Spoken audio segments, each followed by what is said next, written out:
Here is a old wheat penny for scale.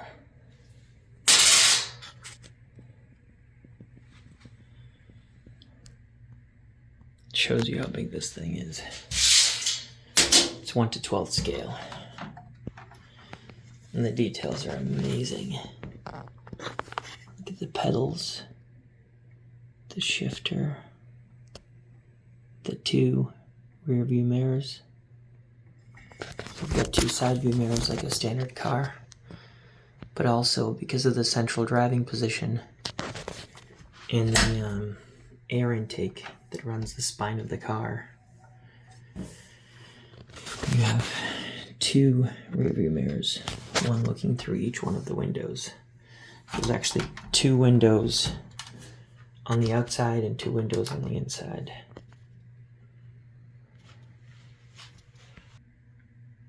So on the back of the car we have the air brake, which is a lot more sophisticated than it looks.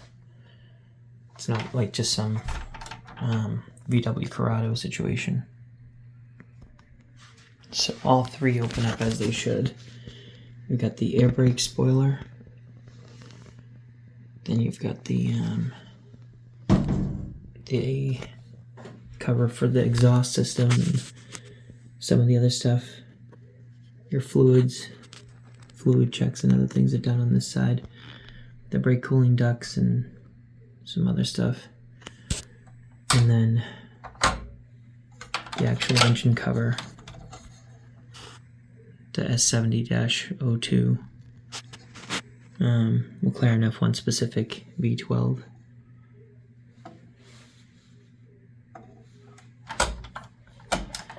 It kind of snaps in. It's a little bit tricky, but next we've got the doors.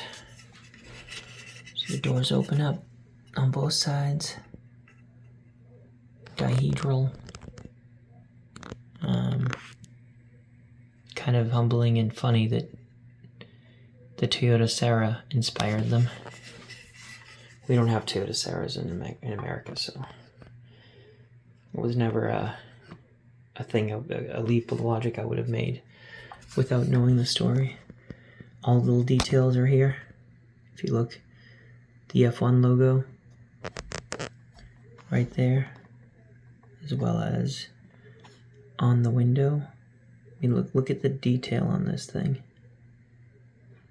Secure it, window glass, the door handle release, that little triangle.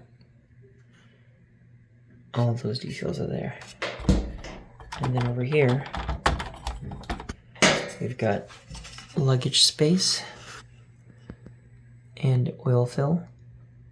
It says check oil level immediately after running engine. Fill to uppermost indicate, I don't know, Titan cap. Use only shell something something. But anyway, it is there, even though it's hard to read.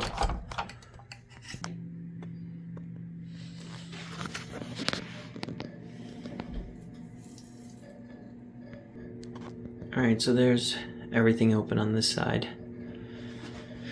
And then we've got the Kenwood CD changer.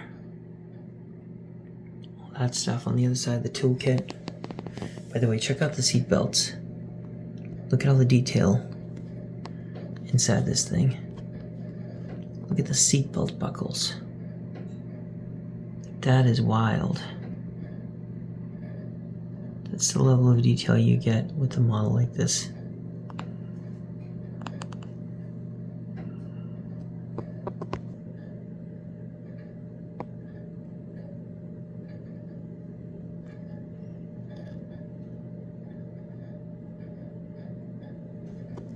Alright. So yeah, that's a look at all those details.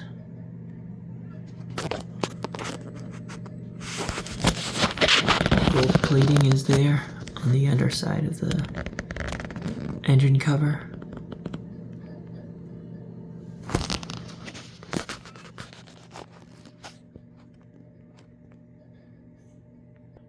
Alright, now with both doors open,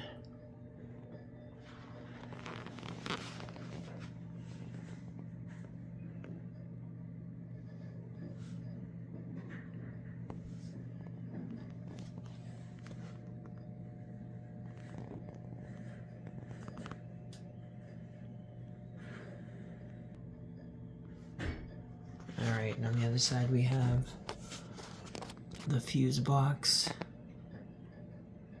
the battery.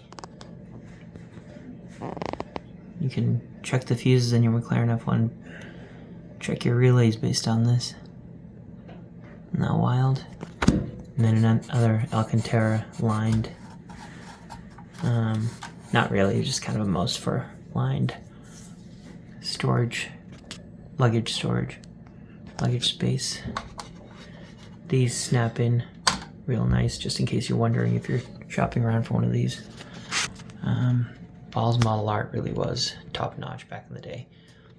There might be some stuff out there these days that's more high-end, but in the 90s, this was it. This was absolutely top tier back in its day. So yeah, close this thing up.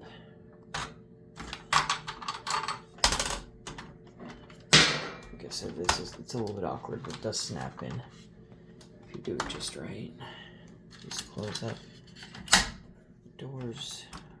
Try not to slam them, but it's tough to catch them just right.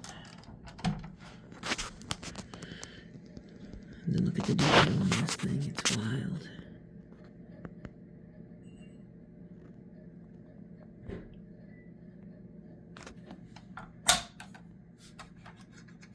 Windshield wipers individually molded.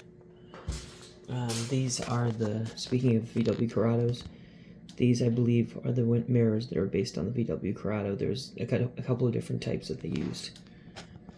And then of course there's the third type, which is the roof mounted ones. That's a separate whole thing. There's variations on those as well. Between Gordon Murray's car. You know, you can see all that stuff online.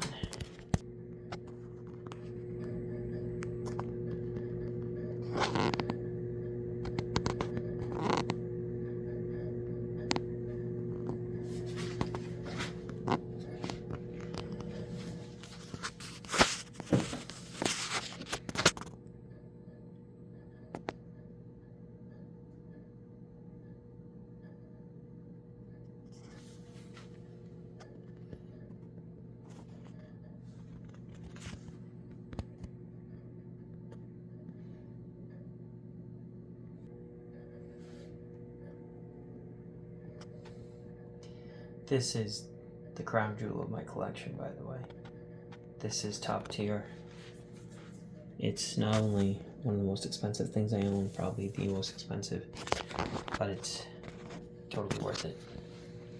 I might buy a couple more 1 to 12 scale cars in coming years, but I have 3 so far.